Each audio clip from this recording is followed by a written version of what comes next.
Muy buen día, somos el grupo número 6 y el escándalo asignado a nosotros fue el escándalo de Foncolpuertos. Nuestro grupo está conformado por Laura Narváez y Sebastián Romero.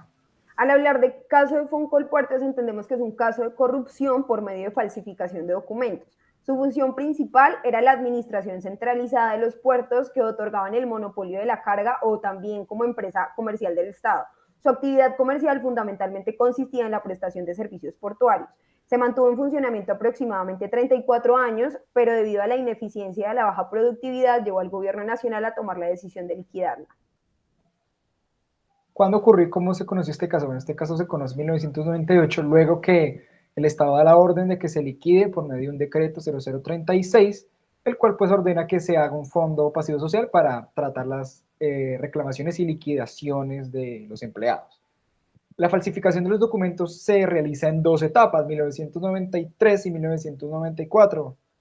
El CTI llevaba haciendo una investigación desde 1996, ¿sí? En la que encontró un expediente con 10.000 folios, 18 cuadernos y 62 anexos de esta entramada de corrupción.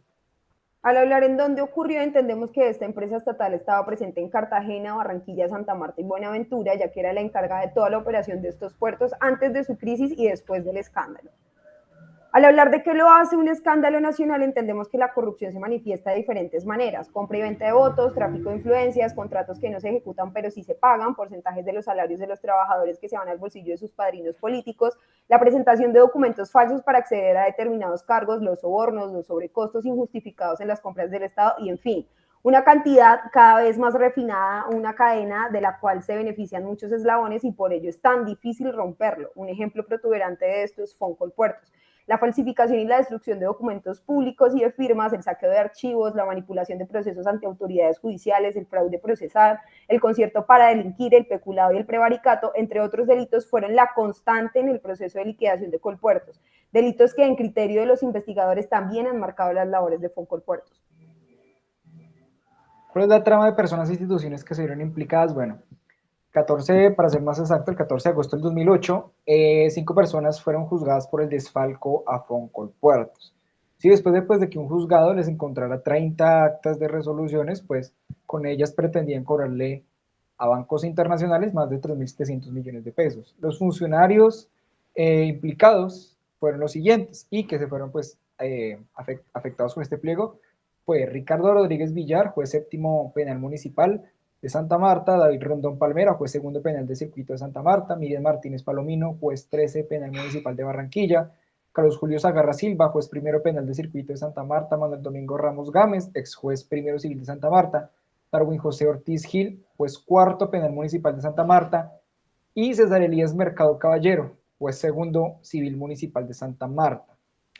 En mayo de 1998, la Procuraduría formula una investigación contra 7 jueces penales y civiles porque al parecer ordenaron a Foncolpuertos el reconocimiento de prestaciones sociales y derechos laborales por medio de abogados sin aparecer en los expedientes los poderes originales de los peticionarios, lo que dio lugar a pagos injustificados. Además, fueron vinculados en el proceso disciplinario María Isabel Olarte Alfonso, secretaria general de Foncolpuertos, y los funcionarios del Ministerio de Transporte Sherman Perea, Marco Antonio Lazo, Juan Bernardo León, Luz Darío Velasco y Casio Alberto Mora García. El propio procurador general, Juan Bernardo Cuellar, confirmó que Atuesta será investigado porque al parecer ordenó entre abril y junio de 1998 pagos sobre conciliaciones liquidadas de manera ilegal y otras irregularidades. Incluyó también a los congresistas Marta Catalina Daniels, Fabio Valencia Cosio, José Name Terán y Francisco Canosa, y al exparlamentario Heiner Mogollón, el excontralor David Turbay y a los exministros de Hacienda Guillermo Perry, Antonio José Antonio Campo, el exmagistrado de la Corte Suprema Ramón Zúñiga y varios liquidadores de Foncolpuertos por las irregularidades en la liquidación de esta entidad a la que Betancourt calificó de servir como lavado de archivos del proceso 8000. Acá podemos encontrar el organigrama de Foncolpuertos. Entonces, al hablar de qué pasó en Foncolpuertos, entendemos que los sobrecostos y las demoras y anomias administrativas elevaron el costo total del plan de reitero de Colpuertos a 72.000 millones de pesos. Y por pagos irregulares de pensiones y conciliaciones con extrabajadores, el pasivo pensional se incrementó en 612.000 millones de pesos en diciembre. En pocas palabras, Foncolpuertos fue creada para robar. ¿Sí? Ya que no existían archivos, no existían sistemas, no existían estructuras administrativas, no existía contabilidad o no existían consecutivos de pagos para saber si a una persona ya se le pagó o se le han pagado más de 20 veces la misma suma. ¿Existe alguna sanción en contra de los implicados? Déjame decirte que sí, sí hay sanciones. Las siguientes personas fueron algunas de las condenadas. Carlos González, 14 años y 5 meses de prisión. Carmen del Socorro Peña, 12 años y 8 meses de prisión. Gladys Marina del Castillo, 7 años de prisión. Eddie José Padilla, 4 años y 7 meses de prisión. Julio César Moreno, 4 años y 7 meses de prisión. Salvador Atuesta Blanco, gerente liquidador de Foncolpuertos, 11 años y 8 meses de prisión y 610 millones de pesos. Reiner Enrique Cueto Acuña, 9 años y 5 meses, y pagar 1.149 millones de pesos. La Corte Suprema de Justicia ratificó en segunda instancia la condena de 8 años y 3 meses de prisión impuesta al ex juez Jaime José García Montes por favorecer a ex empleados de Foncolpuertos con fallos irregulares. También progresan los procesos contra quienes han sido señalados como cabezas visibles del desfalco. Entre ellos se destaca Hernando Rodríguez, el primer director de Foncolpuertos, quien hoy afronta un juicio y está bajo detención domiciliaria. Al hablar de si siguen judicialmente abiertas o ya fueron cerradas, cursaron aproximadamente unos 6.000 procesos laborales en 11 tribunales superiores y juzgados laborales, 52 procesos administrativos y 392 procesos penales, de los cuales 305 están a cargo de la Fiscalía y otros 87 en manos de 3 jueces de descongestión. Al hablar de los planteamientos teóricos, encontramos un artículo titulado La corrupción en Colombia, radiografías y retos, que da a conocer los retos que se deben cumplir para la erradicación de la corrupción. En un primer punto nos hablan de que es indispensable posicionar la corrupción como prioridad en la agenda pública. Por otro lado, nos hablan de que es importante vencer el círculo perverso entre violencia, narcotráfico y delincuencia organizada como escenarios para la corrupción. Por otro lado, nos hablan de que también es importante comprender y actuar con decisión y audacia para cerrar las puertas a la captura y a la reconfiguración coaptada del Estado. Además de este artículo que nos encontramos, también hay una lectura muy interesante que fue leída durante el semestre, Estructura Social y Anomia, de Robert Camerton. En él habla de la anomía como falta de norma y también hace una... o sea, es muy enfático en decir que todo va a depender de los objetivos que se tengan, ¿no? Entonces, estamos en una cultura, en una sociedad donde uno de los objetivos es tener dinero, ¿sí? Pero no se mira cómo se consigue, no importa, lo importante es llegar al objetivo, ¿sí? Sin importar cómo lo consigas. Y esto también tiene mucho que ver con las situaciones que vimos a diario, ¿no? Entonces, la pregunta que queda es, ¿qué pasaba por la mente de esos funcionarios al decir, uy, aquí está el papayazo para conseguir dinero, ¿sí? Porque el dinero te compra cosas, ¿no? Entonces, ¿qué pasaba por la mente de ellos, ¿sí? Ahora, otra cosa, como estamos relacionados con tanto familiares o, bueno, muchos aspectos importantes, lo que nos permite decir es qué rondaba en ese momento la vida de ellos para que tomaran ciertas decisiones. Eso es lo que más o menos se trata de decir Robert Camerton en este texto. Y al hablar de las consecuencias, entendemos que se cobraron pensiones de más de 25 millones de pesos al mes. Los pensionados demandaron y obtuvieron liquidaciones que alcanzaron a sumar 2,3 billones de pesos. La Sala Penal de la Corte Suprema de Justicia sentenció a 12 años y 9 meses de prisión al ex juez Luis Eduardo Cuello por reconocer a varios extrabajadores de aquella empresa millonarias pensiones e indemnizaciones a las que no tenían derecho. Al hablar de la pregunta, si nosotros fuéramos sociólogos con un amplio conocimiento de las dinámicas de desviación y anomia que pueden darse al interior de una sociedad y tuviéramos que dar recomendaciones a un periodista del área judicial que hará un cubrimiento informativo en este caso de corrupción, ¿qué recomendaciones haríamos? En primera instancia, recomendaríamos hacer una investigación bien detallada, ya que son muchas personas las implicadas en el caso y han sido muchas las sentencias que se han elaborado y también es evidente que se han dilatado muchísimos procesos. Entonces, en realidad la información que podemos encontrar es muy amplia, pero depende del criterio de la investigación que realice la persona.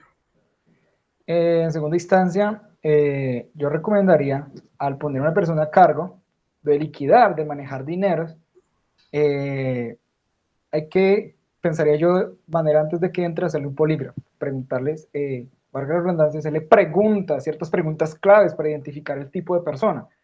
Si es una persona que se va, apenas ve la oportunidad, va a robar, porque fue eso, ¿no? Vimos la oportunidad y aprovechamos para robar y sin que nadie se dé cuenta, ¿no? Entonces, que en ese momento el funcionario público, por eso es funcionario público, porque va primero a priorizar los intereses del público que los suyos propios.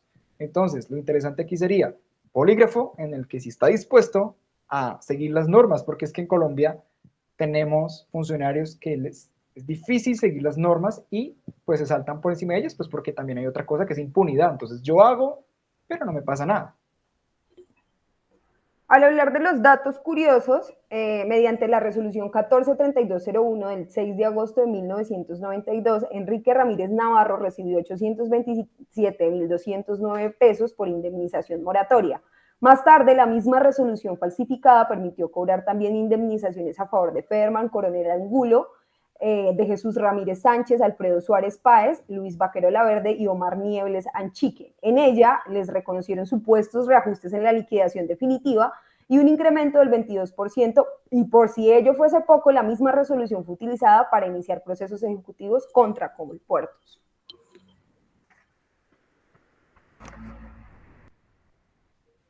Ahora haremos la presentación del POUTUN.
Y así, de esta manera, logramos concluir nuestra exposición. Muchas gracias.